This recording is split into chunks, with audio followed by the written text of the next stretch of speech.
So, the Conservative government has released the provisional data of the UK census for 2021, this being, of course, 10 years after the 2011 census, and how Britain has changed. If you want to know what Britain used to be like, well, we've done some hangouts on this on lotus.com. We did this hangout just going through old footage of Britain, and you can see that mass migration is a very recent phenomenon, and you can see it just looking at the streets of the UK, at pretty much any point up until the 2000s. I love how far you got a source. Video footage. Yes, yes. I mean, we'll go into the actual numbers in a minute, but so the question is, well, what's Britain going to look like if we continue with mass immigration? And of course, we've covered this too. It's going to look like Megacity 1, because there appears to be absolutely no end to this. And I don't think it's a coincidence that 20% of the Conservative Party's donorship is housing developers. And so when they bring in more and more immigrants, well, you kind of know why. But anyway. So let's begin. The government has released their very provisional data, but they say why. Well, no, in fact, they don't say why, and that's the issue. They haven't released anything else. So the first results were published yesterday, but only by sex, just so raw numbers and sex. And so now, good news for the feminist immigration policy, there's slightly more women than men in the UK. I don't think that's the immigration policy. But... No, I don't know that. Like, maybe as Ukrainian boat people don't serve that purpose. No, they certainly don't. But they do say, well, look, we are going to publish the rest of the data from October to the end of the year in 2022. We will publish a series of data and supporting commentary groups by a similar theme known as topic summaries. Proposed topic summaries in publication order are demography and migration, ethnic group, national identity, language, religion, and various others. But you can see how they're like, right, okay, we've got all this information, but we need supporting commentary to go with this, because this is going to look like a bombshell, and you're going to be really angry with us. And so we kind of need to soften the blow, so you're not furious that we, the Conservatives, for the last 10 years have been in government, and we've just carried on and in fact, intensified Tony Blair's immigration policy. It's really insufferable at this point. But also just every other decade we've released this on the dot, all the data, have a go. This time round, we're going to segregate it out, just over time. It's really interesting. Yeah. Because the news is that goddamn bad. But anyway, so let's have a look at their visualization of the census. So what we have so far. This we've just pulled up, because you've got to choose a city before you get the data. So we've just chosen Swindon, sunny old Swindon. And things haven't been going well. So there were 59,597 300 people living in England and Wales on the 21st of March 2021.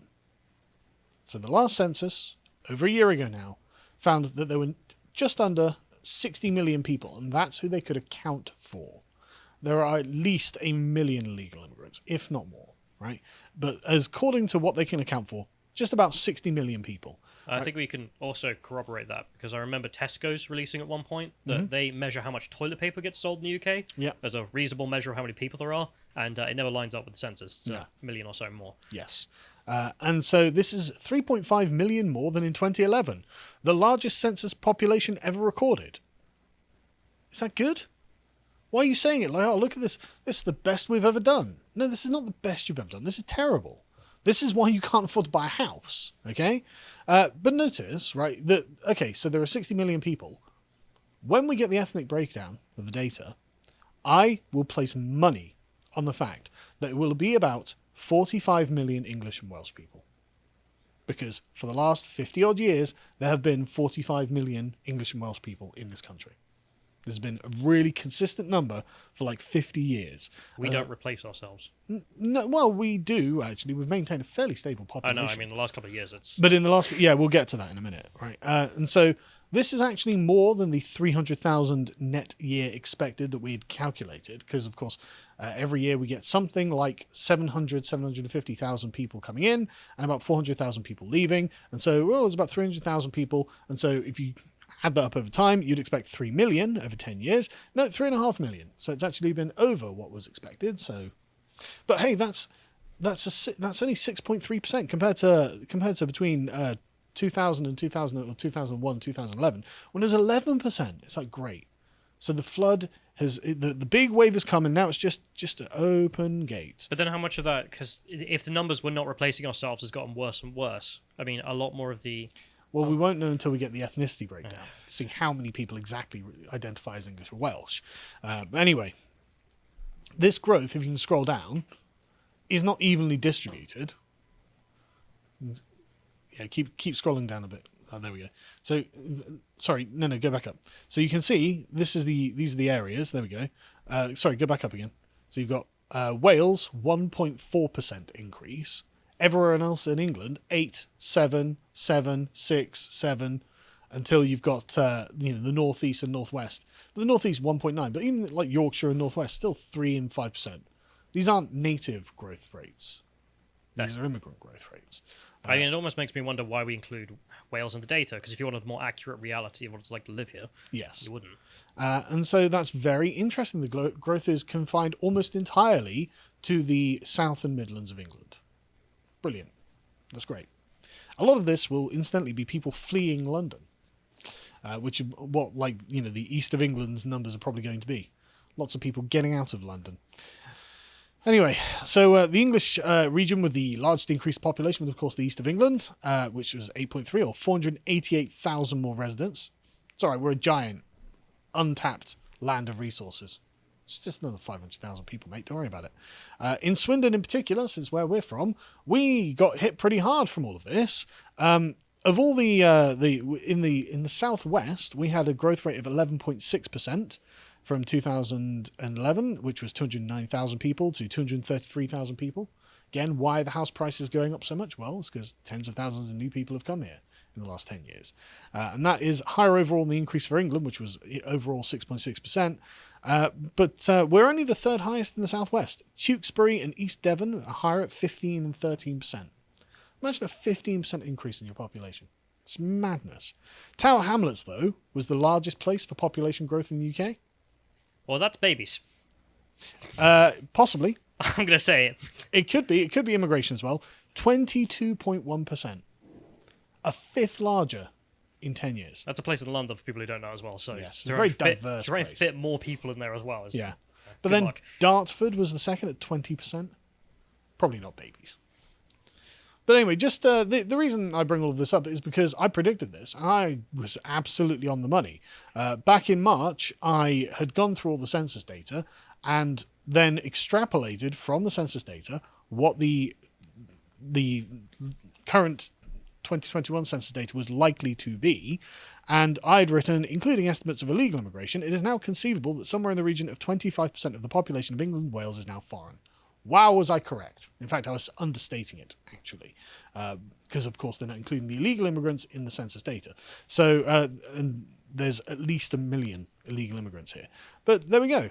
So it turns out that I was right. 1 in 4 people in Britain, in England and Wales, are foreign. And really that means in England, because Wales is hardly getting any of these foreigners.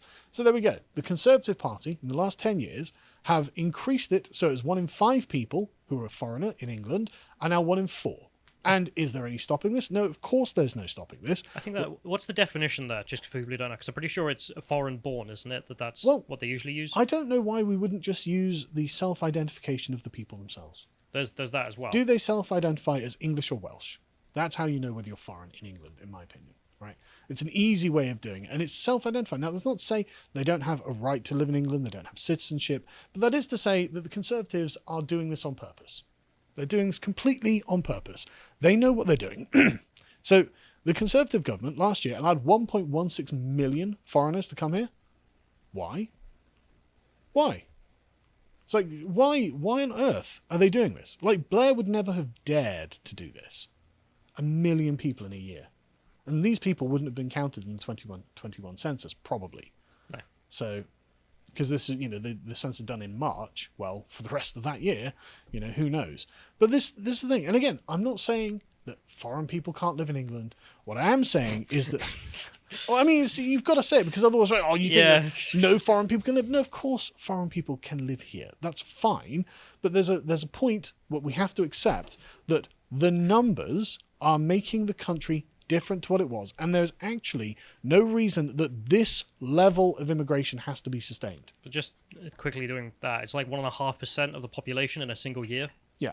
That's what that migration is, that excluding the illegal for that year as well. Yes. I mean, And it's kind of I don't know what the figures are, but it kind of makes me think of like the colonization of North America or something. Yeah. It's just like the levels are mad. Like the ethnic groups that are native to the land are just vanishing.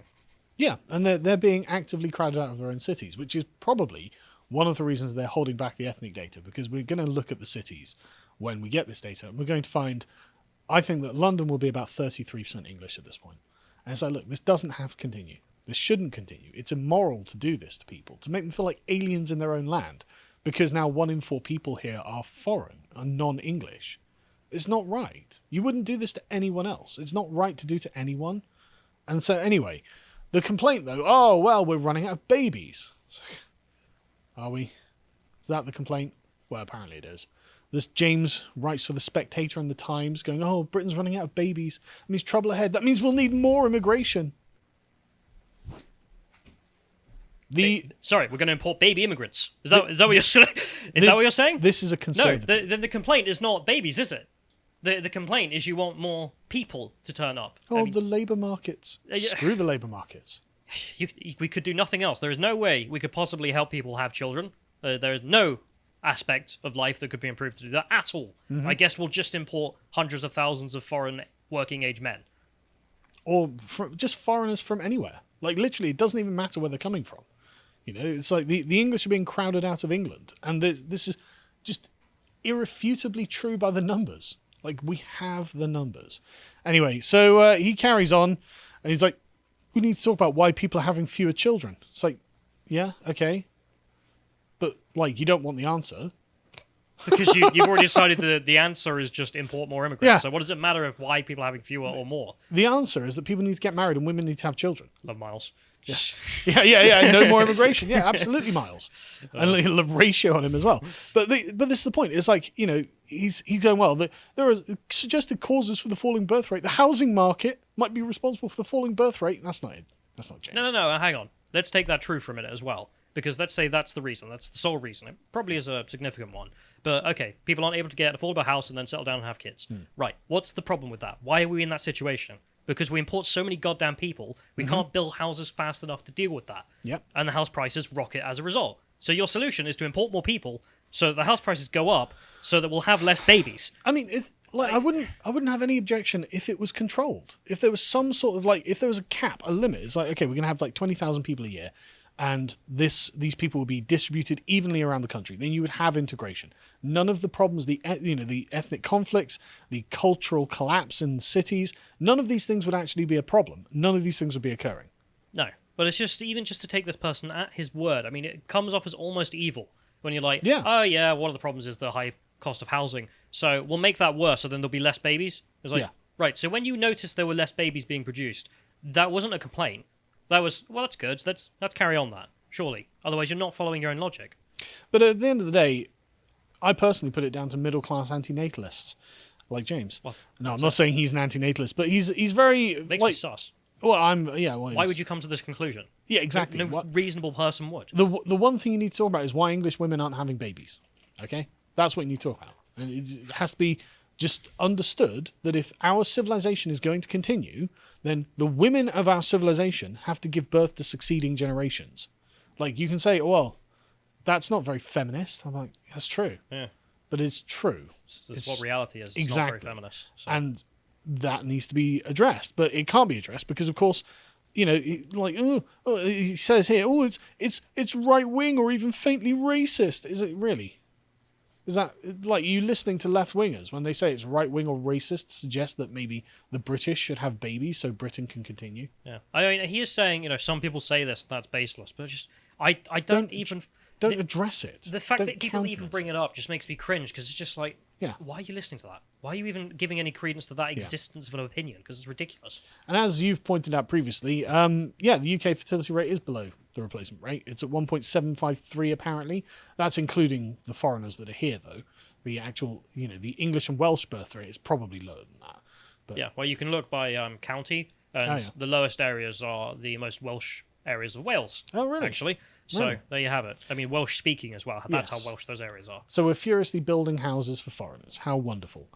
Tom Harwood, however, let's get a good take from Tom Harwood on this. Do you have a 4-leaf clover? No. Oh. Population growth is slowing. ONS figures out today show that we are not even at 70 million yet. Germany is at 84 million. Oh, we're losing the race, Tom. Oh, look, the Germans got 84 million. Oh, God. Did you know that India has 1 billion? Oh, God, we're losing really bad. Yeah. Tom, who cares? You're a moron, mate. Like, you are an absolute moron. Our fertility crisis is driven by a housing crisis and childcare cost crisis. No, it's driven by the fact that women are not having babies. But even if you take it as true, even if you take his point as true, what's causing the housing crisis? What's causing the fact that we can't afford childcare? But what's his solution? You're going to love this, Callum. More immigrants? The UK needs to gently densify its cities and do more to address our decline in fertility. Densify the cities. Live in those giant tower blocks, Callum, and produce babies. I'm a Grenfell enjoyer. Yeah, that's Tom Harwood's suggestion. And then address our decline in fertility. Tom, you genetic dead end, shut up. You're never going to have children, and you know why, we know why, so just be silent on this issue, because you're just not involved in the conversation, Tom, and your solutions are just terrible. You're a terrible person who never listens to a single other person. But anyway, let's go to the Guardian response here. And that's why it's a good thing.